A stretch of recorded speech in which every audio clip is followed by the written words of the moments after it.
SwayamPrabha. Digital India. Educated India.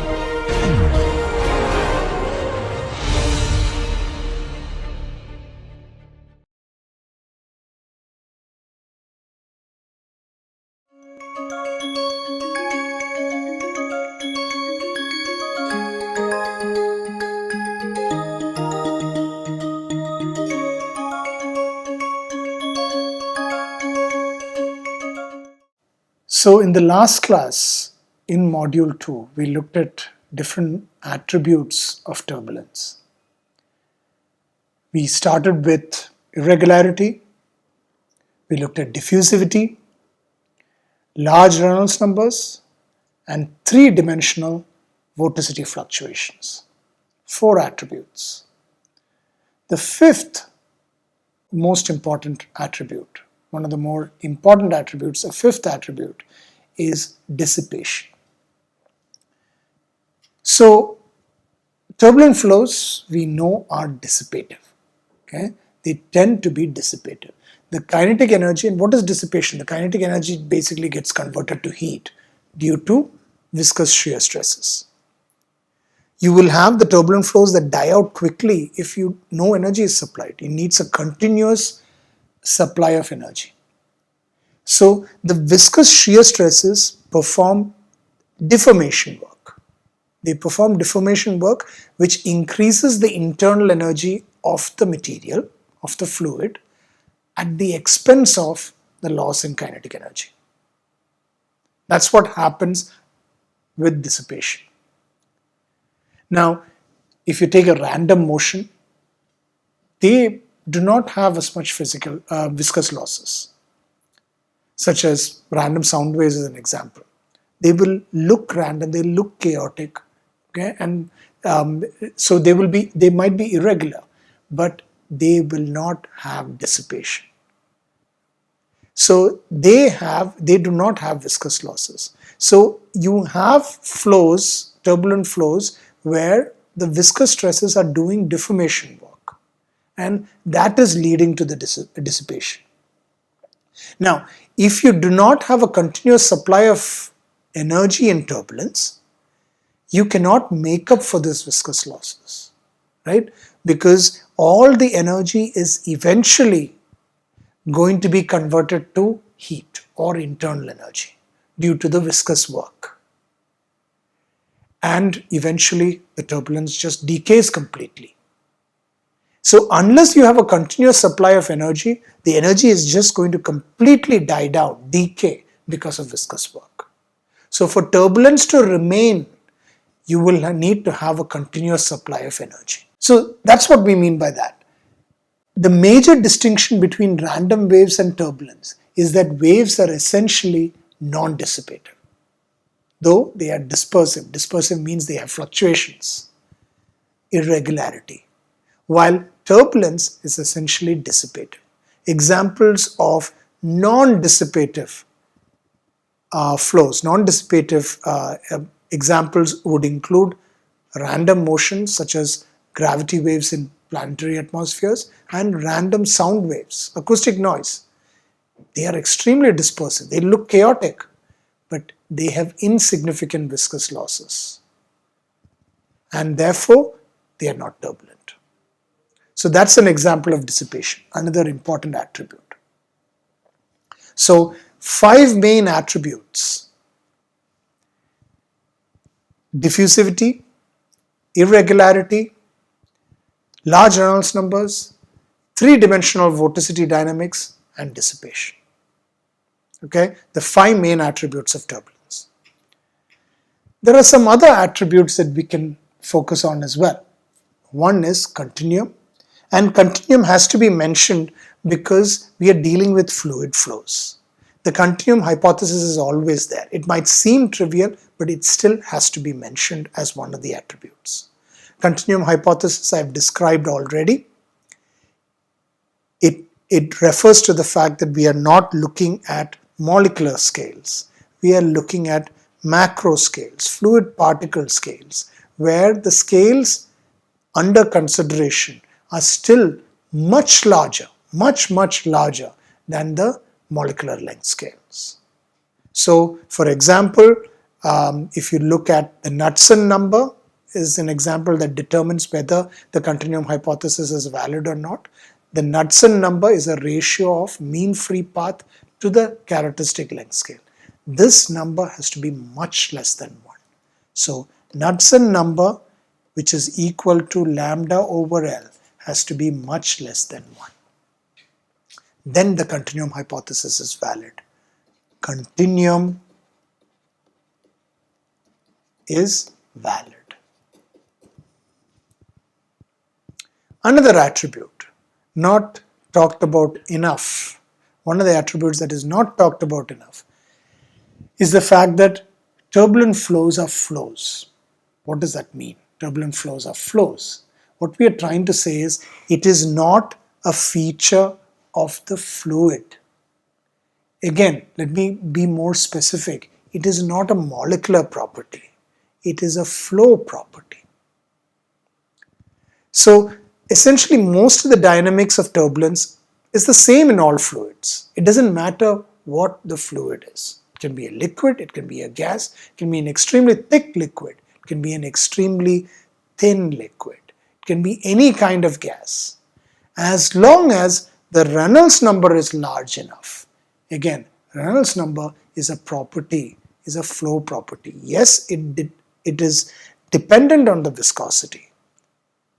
But that Reynolds number alone determines whether the flow is turbulent or not. So turbulent flows are flows, and they are not, it is not a turbulent fluid, it is a turbulent flow.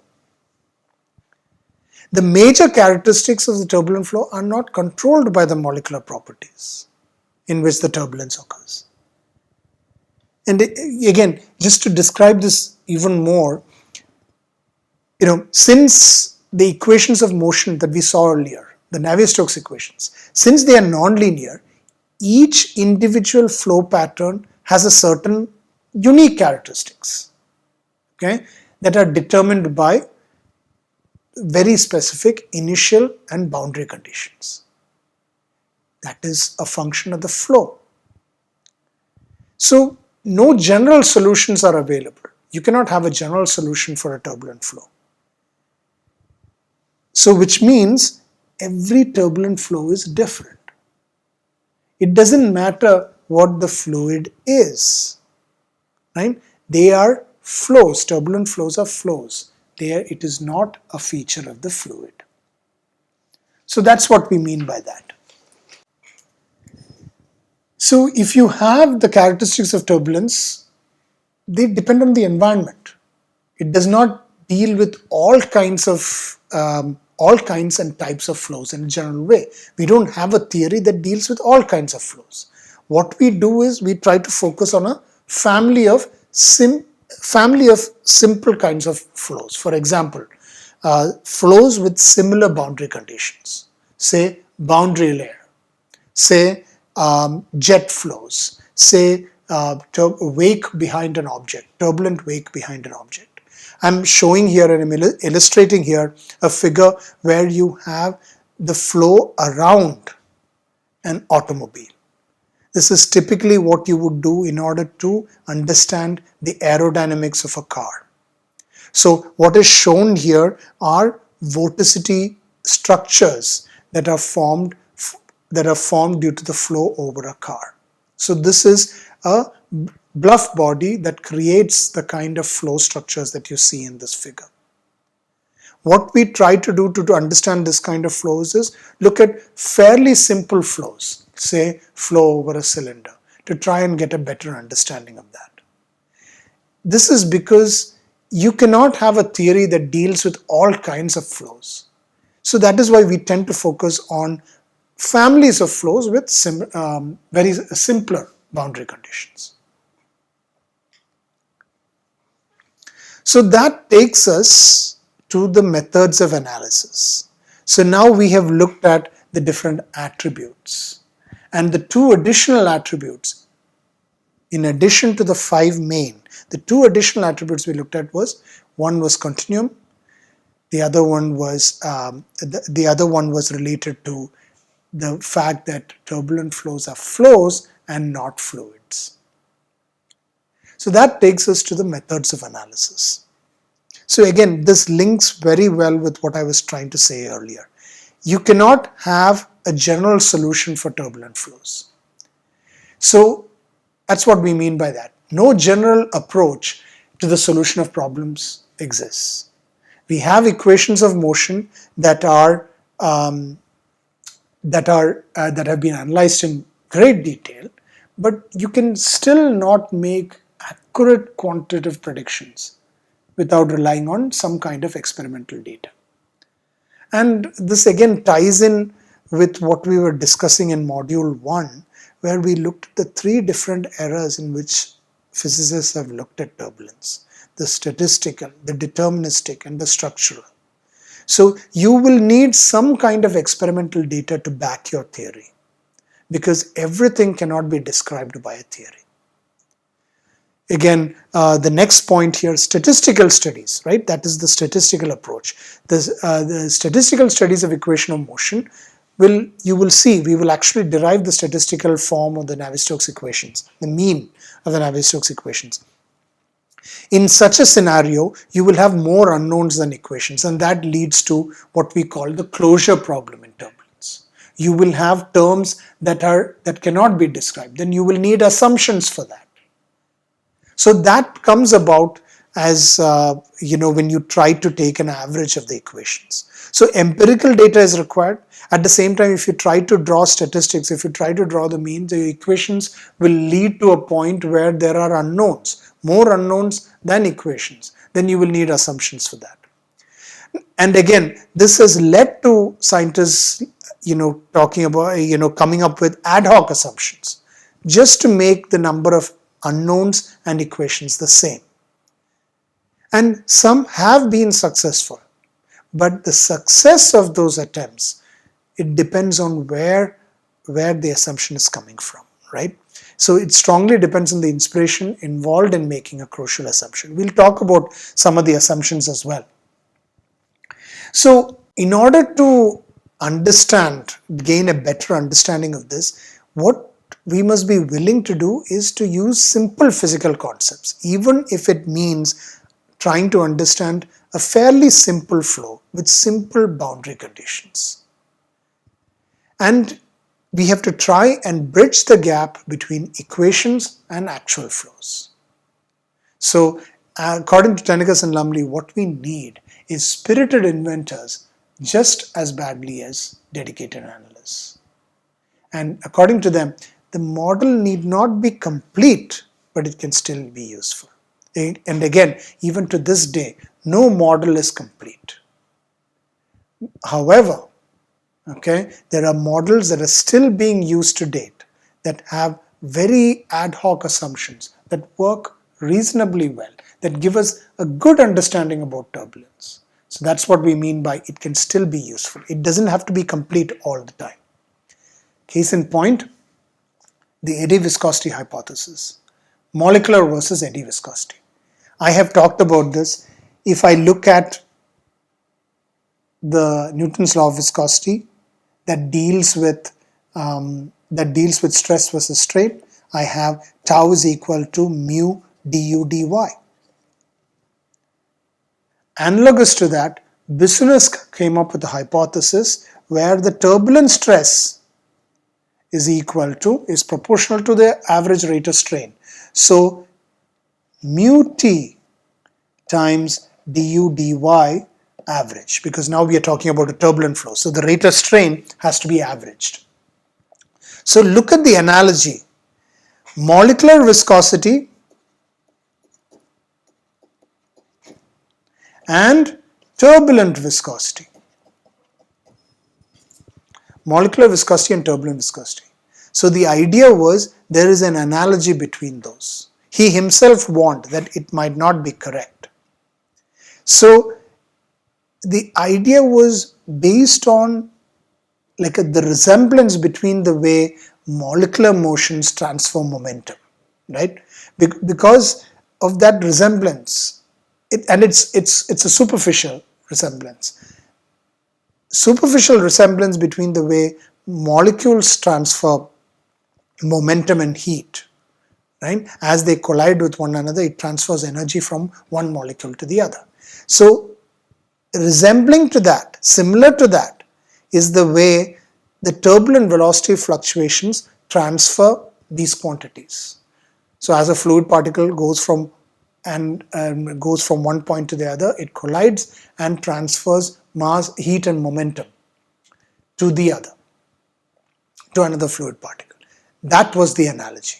Although this is not how fluid particles behave. On the molecular scale, yes, that is how it behaves. So another similar theory would be in the mixing length theory, right? There the analogy was drawn between mean free path and kinetic theory of gases. So the mean free path is where mean free path is the distance one molecule has to travel before it collides with another molecule.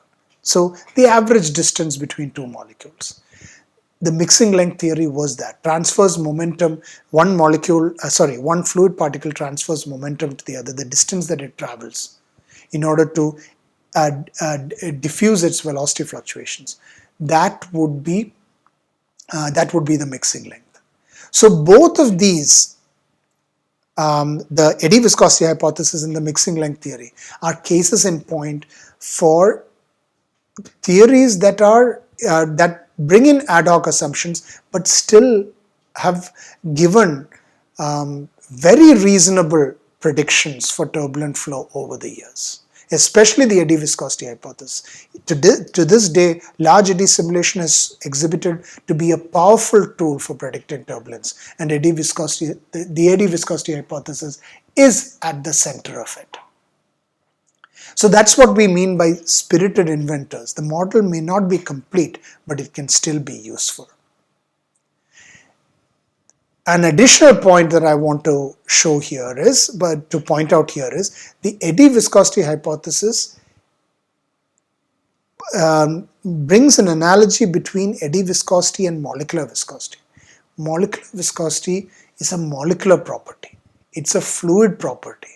This ties in, it contradicts with one of the attributes of turbulence, stating that turbulent flows are flows and not fluids, right? It's not a turbulent fluid, it's a turbulent flow. When you're using an analogy from molecular viscosity, when you're using a quantity like eddy viscosity, which is analogous to the molecular viscosity, a molecular property, a fluid property, to describe turbulence, you are kind of violating that particular attribute. So that's an additional point I wanted to mention. Other methods of analysis, dimensional analysis, and the basis you would have learned in fluid mechanics, the Buckingham-Spy theorem.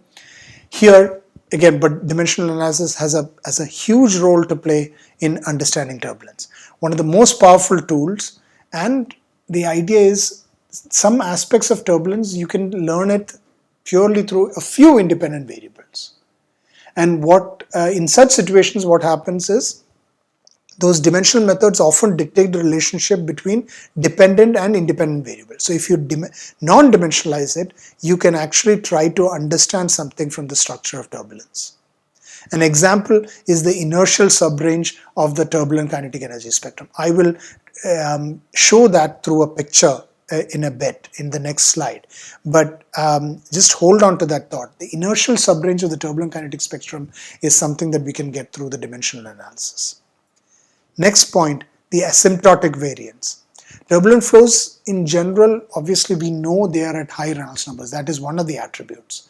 So the proposed descriptions should behave in a proper manner as the Reynolds number tends to infinity. An example of that is the Reynolds number similarity in turbulent boundary layer. Remember, here when we are talking about the Reynolds number similarity in turbulent boundary layer, we know that turbulent flows tend to be almost independent of the viscosity as the Reynolds number keeps increasing, right? So at very high Reynolds numbers, all turbulent flows look the same. And when I say look the same, we will look at certain specific quantities and you will see that those quantities behave in a similar way. So that asymptotic invariance is what we are saying. They tend to have an asymptotic behavior as the Reynolds number tends to infinity. A simple example would be, there might not be any difference in the flow when you look at the Reynolds number if the flow of a jet, hypothetically, is between, the Reynolds number is 1 million or 2 million. Just as an example, when the Reynolds number is that high, when it tends to infinity, the flow tends to be similar. Okay. Local invariance. So local invariance is again another method used to analyze. The fact that it exhibits a local invariance can be used as a method of analysis. That is what all these are. The characteristics of turbulent motion at some point in space and time appear to be controlled by the immediate environment. And it is dynamically similar everywhere if you non-dimensionalize it with the local length and time scales. So the picture here shows how we can use scaling laws, okay, and non-dimensionalize it. So that has to do with dimensional analysis as well, and the fact that it is locally invariant. You can use scaling laws to try and draw a similarity between different kinds of turbulent flows.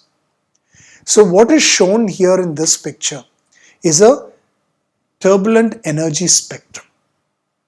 Okay. Some of these quantities we have not dealt with, but for now, just understand this picture as being as a turbulent energy spectrum. You will see that on the y-axis, I have an E11, indicating that it is a 1D energy spectrum. Okay, so it is only taking the energy due to one velocity component. For now, just keep that in mind. It is taking the energy due to one velocity component and it is taking the spectrum of that. It looks like it is divided by a set of components. How did we come up with these components? We will talk about this in detail in the next module. Again, for now, just understand that that energy spectrum has been divided by a quantity such that this entire thing on the y-axis is non-dimensional.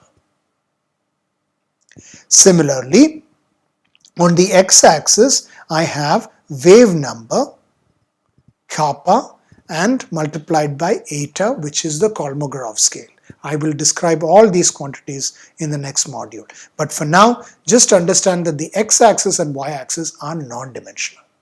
So I have used very specific scaling laws to non-dimensionalize the x-axis and y-axis. So the x-axis and y-axis are non-dimensional. Not only that, I have used I'm not just arbitrarily bringing up some quantities. These are very specific scaling laws that match with what is being plotted. And if you see, I have a whole set of data that is there. All of these are experimental data. And I know the legend is not very clear, but understand that there are multiple sets of data here. 1, 2, 3, 4, 5, and 6, say, for example. All these data are from different kinds of flows. Some are from jet flows, some are from wake flows, some are from flow over a cylinder, flow over a flat plate. So different kinds of turbulent flows. All are turbulent, by the way. And what you will notice is that except for the initial part, there is a complete overlap of the data. Towards the right of the curve of the plot, there is a complete overlap of data. So that invariance is what we are talking about here. That is that local invariance that we are talking about. We used dimensional analysis. We used certain scaling laws to demonstrate the fact that turbulent flows are invariant if scaled by the right quantity. If scaled by the right quantity, the non-dimensional value is invariant, as you can see. So no matter what the data is, as long as the flow is turbulent, they completely overlap on the right. And that is what I mean by local invariance. So we looked at these different methods of analysis, right? We started with dimensional analysis, and we will see examples. So I had asked you to hold on to that thought. The inertial subrange is something that I had mentioned there. The inertial subrange of the turbulent kinetic energy spectrum. This right here is what we refer to as the inertial subrange. How do I know that? Again, the description of that will come up in the next module. But keep in mind that that inertial subrange overlaps entirely no matter what the flow is. And this is if scaled with the right thing. If scaled with the right quantity, we non-dimensionalize this energy spectrum to come up with plots that look like this. So methods of analysis include dimensional analysis, asymptotic invariance, and local invariance. And the turbulent flow exhibits that. And you can gain a lot of understanding of the flow by scaling it the right way and trying to demonstrate these kind of properties. In the next class, we will look at the origin of turbulence, and we will start to focus more on the diffusivity of turbulence. Thank you.